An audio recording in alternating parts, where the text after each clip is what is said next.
Welcome, everybody, to this episode of the Quiz Makers podcast. And I am really flattered and honored to have as our guest today, Merilyn, and I'm going to mispronounce your name, but it's just a cool name. I have to try it. Beretta. Beretta.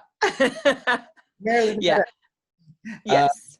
Yes, no. So you're a happy customer of Riddle. So you're obviously really big into quizzes and marketing, and frankly, you do so much on the entrepreneurial space.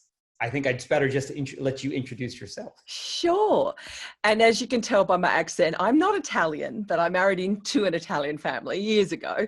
And yes, those guys are listening. Yes, it's spelt like the gun and it is somehow related to the gun. Guys think that's really cool. Girls have no idea. They think it's a ham, which is actually a ham brand, Parma ham. Anyway, so back to the question. Yes, I have a personal brand that I'm a coach, I'm a trainer, an educator at heart, and I have I guess an education and coaching business for women entrepreneurs. That's fantastic. And when did you start the business? And then kind of like as a segue, how did that get you into quiz marketing?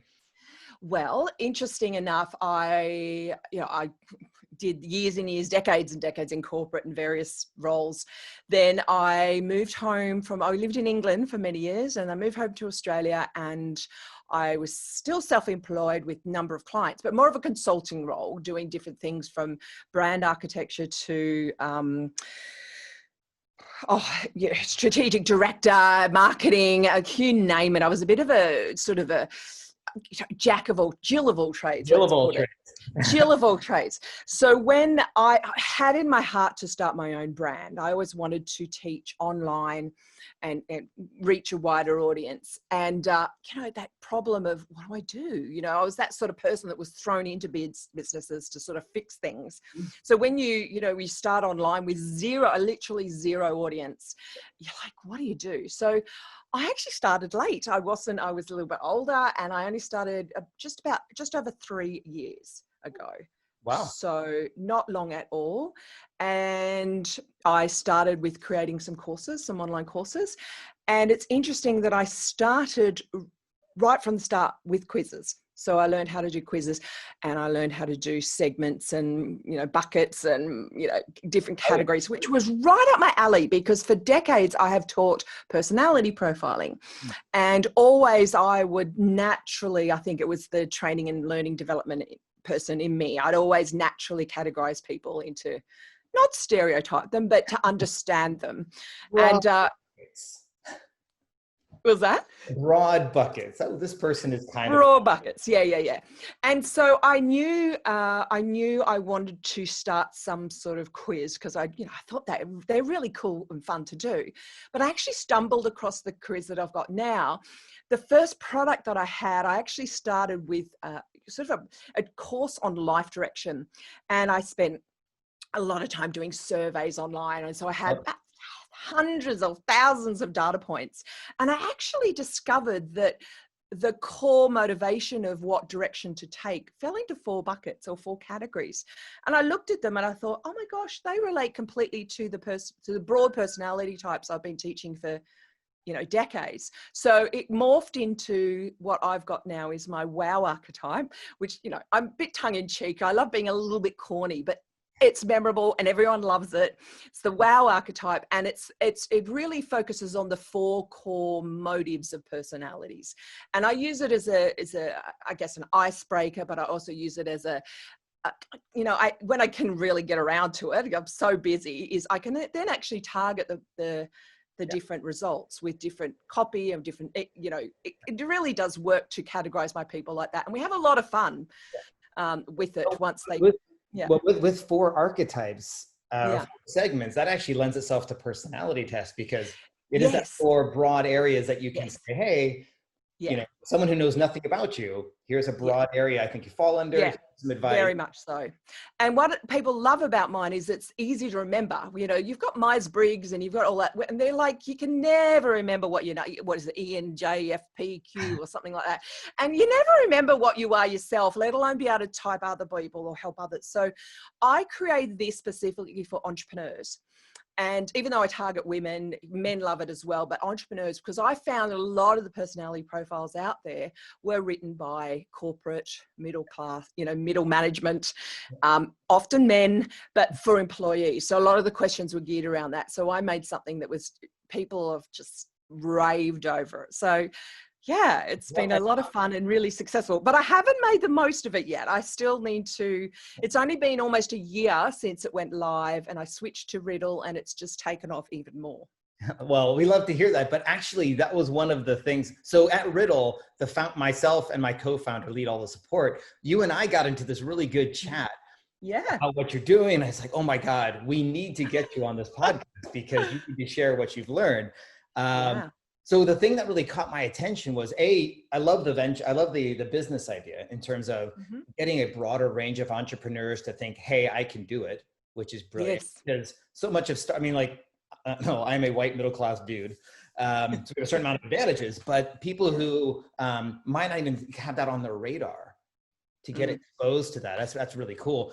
So you crafted a quiz. Now I'm gonna let you say the number because this is a frankly ridiculous jaw-dropping number of efficiency. And I'm gonna set the stage. So for all of our listeners, quizzes are brilliant for lead generation. That is probably why you're listening to this podcast. Now, average lead generation placements on the web, like those little pop-ups that say, oh, sign up for our newsletter or the like, that's around 2%, which is okay. Quizzes around 10%. Riddle quizzes, the way we've designed our software architecture, we say anywhere from 25 to 35% is really good. And again, that's 17, 18 times better than the average. Merilyn, you've been running your quiz. What is your success rate for opt-ins on your quiz? Well, 86%. So of people that start the quiz, 86% finish. And the people who view the quiz, 68% complete it. So both of those numbers are phenomenal. So a view, these are just people. I'm shocked. People who just land on your site might not, 68% start and then finish so if you're driving traffic from ads and they click on the ad, start, brilliant. And then 86% of all your quiz takers. So I guess from a revenue perspective, and this is still early days, but is this working out for you from an ROI, kind of what you want to do as a business? Well, absolutely. I mean, in the last, I 5x'd my income.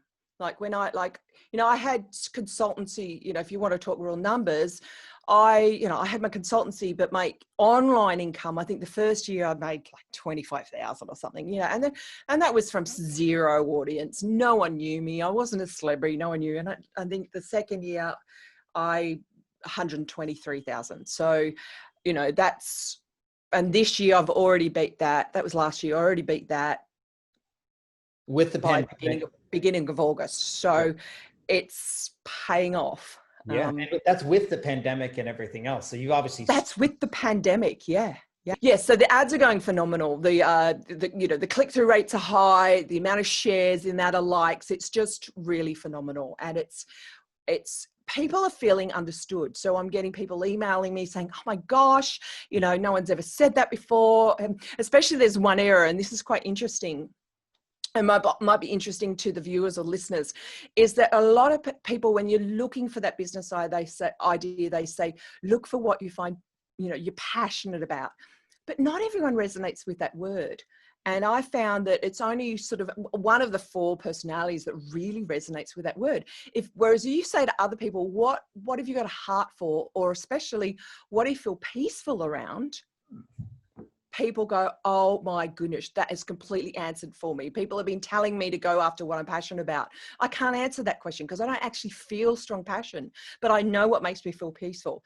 Or if there's a vision maker, they go, I don't care about passion, but I know what I've got a vision for. Okay. So that's very really interesting. Yeah. So in essence, a personality test is basically, this is for more listeners, but you're asking a series of questions. And how many questions is your quiz? I think there's 25, so it's a little bit longer than normal, but it's an actual fact. I was using someone else before Riddle, but I had less, and now I've added more, and I'm actually getting a higher quality lead because of it.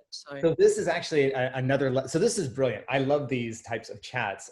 So our general guidelines for people starting out is around 6 to 10 questions, but there's always a caveat, and you hit it, where if you find that dedicated audience who aren't just looking for light and fluffy entertainment, but are like, this is going to really make an impact on my life, they will put the time in. And then by putting that time in, they're even that much more likely to fill in the lead. So 25 questions, I'm not surprised. We have seen upwards of 100. That might be a bit excessive. Yeah, but I'm really pleased considering I have that many questions and I've still got 86% who finish it.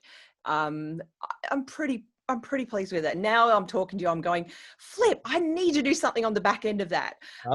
So yeah, I have to sell something at the back of it or do something a little bit more constructive at the end. But it's been a really busy year, as you can imagine. You know, it's just trying to scale and take on new staff and deal with that. It's just been phenomenal. And just the amount of people who want to take the businesses online, because I do help people get online. So it's just been, you know, huge. Full on. No, well, I mean, so as a product guy, you've got obviously a good product. It's fitting the right niche. So people are loving it. You now have a marketing channel to attract and get people excited about it. So yeah, you're doing everything. This is brilliant. So I'm going to just ask a couple of quick fire questions about the quiz itself. So we had 25 questions. Are they all text or did you use images in your questions? They are all text, unfortunately. I sat there and I thought, I would love to put images on all these, but it was really tricky to perhaps visualize some of the concepts. I do want to go though, I know you mentioned to put maybe a picture at the front and things like that, which I do need to add to it, but no, it's a boring written test. No, but this is so there are broad guidelines, but 86% is working. Don't change anything. That's true. If it's working, cool. Yeah. Okay. How many answer options per question? 4. See that? Perfect. That's kind of what I figured. And I guess in your lead generation form, because again, this one of the weaknesses we see from many of our users, they'll ask 10, 15 fields. What do you have? What do you ask? And what is your call to action on your lead form? Oh, just first name, email. That's it. So what I do is I give them I send them at the end to 4 landing pages that I've set up, depending on the photos. And what I love about Riddle is it gives people their percentage of all 4, whereas that's what it was struggling before. I wanted people to be able to see. And I haven't worked out the techie stuff of being able to transfer those 4 things onto their email. That's like, I probably need a coder or something to do that.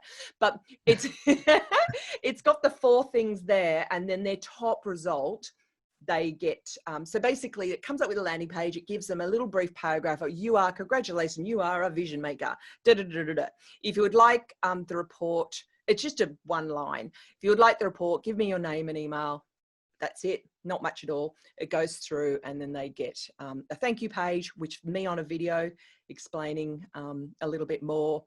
And then they get this very substantial report that people are shocked at the quality about. Fantastic. And then all I've got at the moment is a 2 email sequence there. It's and I direct them to my podcast. So yeah, where I teach a little bit more on it. So yeah, it's very, very simple, but it's no pressure. I really wanted it to not be a big sales thingy, but you know, with the right offer and the right way of doing it, it definitely will work on the back end, because it's built up so much trust when people feel that they're, oh my gosh, you've got me. And I probably only have had a half a dozen in those thousands of leads that have sort of said, oh, no, that's not me, or I don't like the questions, which is, pretty good. That's actually amazing. And the fact that, so I am asking all these questions, but it's obviously working for you. It's a nice kind of warm, like cold to warm funnel exercise. Yeah. Just like, oh, hey, this is what I do. Yeah. You know, not flogging a product. Oh, act now. You know, this limited time offer. So quizzes are really good for that. What one piece of advice would you give to someone else starting in the quiz marketing space? Oh, very good question. What would I say? It depends. Know what you want the quiz for, because if it's for really just entertainment or a bit of fun, then that's okay. But if you're wanting to doing it for if you want to do it for some serious segmentation, know your audience, like know who they are. And if you can give them some insight about themselves that they may not know, or you can highlight something that they love about themselves and you point it out, then even better. So what I've done with mine is, and this is what I don't like about a lot of personality quizzes, is they sort of said, this is you, this is the hardwire, and these are all your weaknesses. Whereas I've pulled out a strength and I've given hope to people, saying, yes, you could be an entrepreneur with that personality. And so I've given them a sort of a positive spin on something that they're probably expecting to be negative. Yeah, no, that's perfect, because we always recommend that with our personality test of like, hey, that the tone of the message is important. It's not just bullets.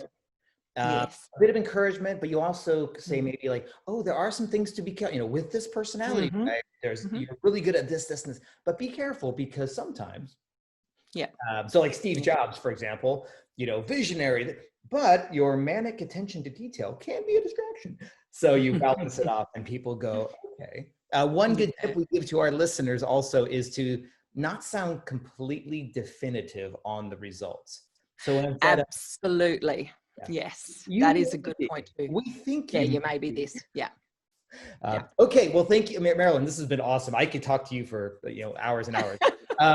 We have a very critical, very important question to end on, and it's kind of a tradition here at the Quizmakers. So the pandemic, 2020 in general, is a bit crazy. So along those lines, what is your one pet peeve? And it could be business, it can be just life in general. What drives you up the wall?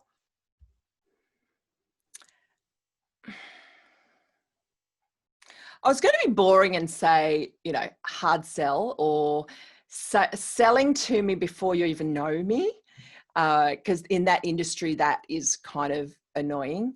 I also hate the word, can I have more than one? I hate the word hustle. I hate the word skyrocket. I hate the word crush it, you know, and it's like, they're great for guys, but for girls, we already know how to hustle. We've been hustling since we were born. So it's kind of like, it falls on death. So that really gets my goat. But I would say, now you're going to have to edit this long pause out. I would say Marmite. Wow, controversial from an Australian. Sorry, I have to be a Vegemite, not Marmite girl. Wow. Okay, for all of you Brits out here, I apologize for the sheer offensiveness of Marmite versus Vegemite is a classic debate for anyone who likes salty, yeasty spreads. All right, so we've got business, and now we've got Vegemite Marmite. Merilyn, this has been awesome. We try and keep our podcast nice and short and punchy. This one got away from us just because you're so interesting and have such a good philosophy. It's a pleasure. Thank you so much, and continued good luck on your quiz and your business. Thank you. Thank you, Mike.